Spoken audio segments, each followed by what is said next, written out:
Halo, perkenalkan nama saya Irma Ida Sidauruk dengan NIM 8040190098 dari kelas 02 PS7 dengan mata kuliah Kecakapan Antarpersonal.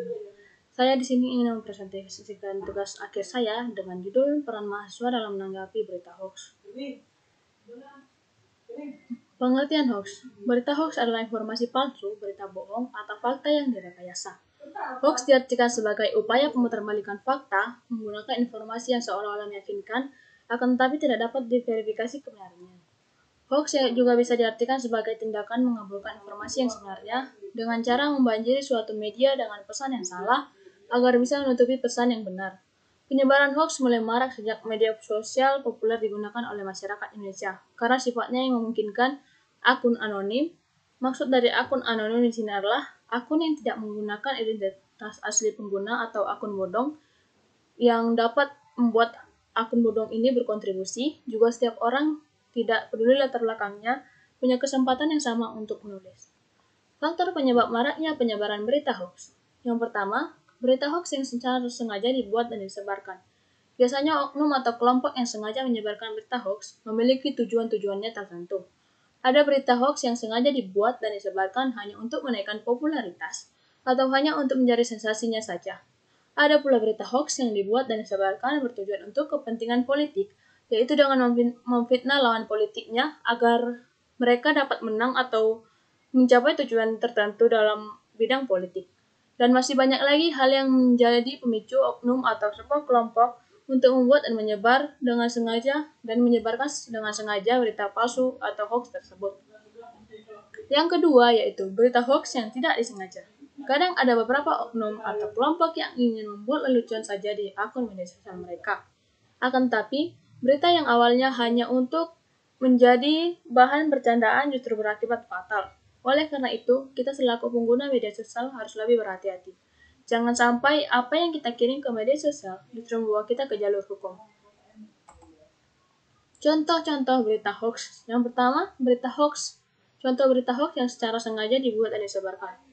Berita hoax gempa susulan yang ada di Palu ini terjadi pada 2018. Gempa ini sangat membuat korban menjadi kehilangan harta benda dan keluarganya. Namun, masih saja ada oknum yang membuat para korban menjadi semakin cemas dengan adanya berita hoax gempa susulan ini. Hoax ini beredar di berbagai sosial media dan khususnya aplikasi WhatsApp. Narasi dalam berita tersebut mengatakan bahwa akan ada gempa susulan berkekuatan 8,1 magnitudo dan berpotensi menjadi tsunami. Dalam berita tersebut juga dikatakan bahwa potensi gempa susulan tersebut dideteksi oleh pendeteksi gempa yang ada di Badan Meteorologi, Klimatologi, dan Geofisika. Nah, jadi berita hoax tersebut dapat membuat orang-orang semakin cemas dan gelisah akan adanya gempa susulan berikutnya, apalagi menyebabkan berpotensi menjadi tsunami.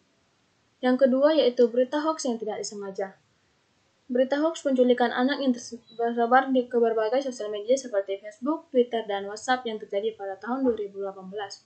Berita ini sangat meresahkan anggota keluarga dan juga masyarakat. Pembuat berita menyatakan bahwa adanya pelaku penculikan anak yang tertangkap di Jalan Kran Kemayoran, Jakarta Pusat. Bahkan bukan hanya di daerah itu saja, ada berekam foto dan video yang menyebutkan daerah lain. Setelah tersebarnya berita ini, Kapolsek Kemayoran Komisaris Polisi Saifur Anwar membantah kabar hoax yang tersebar ini. Ia menjelaskan bahwa laki-laki yang ada di video bukanlah pelaku penculikan anak, tetapi hanya tukang parkir yang memiliki gangguan jiwa. Maksud dari berita hoax di sini, maksudnya yang tidak disengaja karena mereka beranggapan tukang parkir yang memiliki gangguan jiwa tersebut sebagai salah satu pelaku yang menculik anak, dan mereka langsung menyebarkan foto atau video tukang parkir tersebut yang memiliki gangguan jiwa ke dalam media sosial, sehingga banyak orang yang percaya bahwa tukang parkir yang memiliki gangguan jiwa tersebut sebagai salah satu pelaku penculikan anak. Di sini dapat kita ketahui bahwa hal tersebut tidak disengaja. Hanya karena yang menyebarkan foto dan video tukang parkir tersebut tidak mengulik kembali atau melihat lebih dalam apakah tukang parkir tersebut memang pelaku penculikan anak atau tidak, atau hanya tukang parkir yang memiliki gangguan jiwa. Peran mahasiswa memerangi berita hoax. Hoax banyak menyebar melalui media sosial. Saat ini banyak kalangan yang menggunakan media sosial, khususnya kalangan mahasiswa.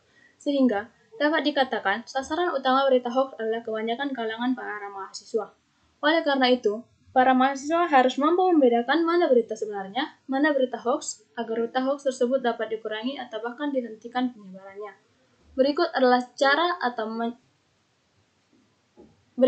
cara mengenali atau cara menangkal berita hoax untuk semua kalangan, khususnya mahasiswa yang sering memakai media sosial. Yang pertama yaitu, cermati alamat situsnya. Pastikan mendapatkan informasi atau berita yang bersumber dari situs-situs resmi dan telah terverifikasi kebenarannya. Yang kedua, hati-hati dengan judul provokatif. Oleh karenanya, apabila menjumpai berita dengan judul provokatif, sebaiknya Anda mencari referensi berupa berita serupa dari situs online resmi. Kemudian bandingkan isinya apakah sama atau berbeda.